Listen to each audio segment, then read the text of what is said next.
নমস্কার। আর প্রপার্টি এমন কিনতে হবে যেন সেটার কমার্শিয়াল ভ্যালু থাকে। হ্যাঁ, ঠিকই বলছি। তো এই যে জমিটা দেখাবো একদম 100% রেসিডেন্সিয়াল এবং এটা সেমি কমার্শিয়াল হিসেবে ইউজ করতে পারেন। কিভাবে ইউজ করতে পারেন আমি বলে দিচ্ছি। ব্যারাকপুর রোড, এখান থেকে ঢিলছড়া দূরত্ব, চোখের পলক যেটা বলে, পলক মানে 16 সেকেন্ড, 15-16 সেকেন্ডে আপনি একদম ব্যারাকপুর রোড পৌঁছাচ্ছেন। টালি খোলা পাশেই, তার মানে বাজার আছে, একদম বাজারটা আপনার সামনেই। অনেকে চাচ্ছেন, অ্যাডামাস আছে, ইউনিভার্সিটি আছে, প্রচুর পেন গেস্ট, তো সেরকম টাইপ একটা অনেকে ফোন করেন, তাদের জন্য আমি এই জমিটা নিচ্ছি। একদম প্রাইম লোকেশন ব্যারাকপুর রোড, এখান থেকে বললাম যে পলকের মধ্যে পৌঁছে যাবেন।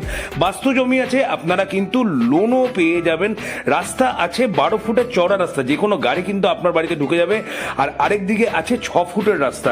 প্রপার্টির আস্কিং প্রাইস আছে মাত্র 19 লক্ষ টাকা করে পার কাঠা। আপনি মালিকের সাথে বসে কিন্তু নেগোসিয়েশন হালকা পাতলা করতে পারেন। আর যেহেতু একদম মেন রোডের একদম সামনে, জাস্ট কয়েকটা প্লট, আপনি বাড়ি থেকে বেরিয়েই কিন্তু ব্যাংক, এটিএম, বাস স্টপ পেয়ে যান, বাস স্টপ পাবেন। এবং আপনি 5 মিনিটের মধ্যে বারাসাত স্টেশন পর্যন্ত টোটোতে 10 টাকা ভাড়াতে কিন্তু চলে যেতে পারবেন।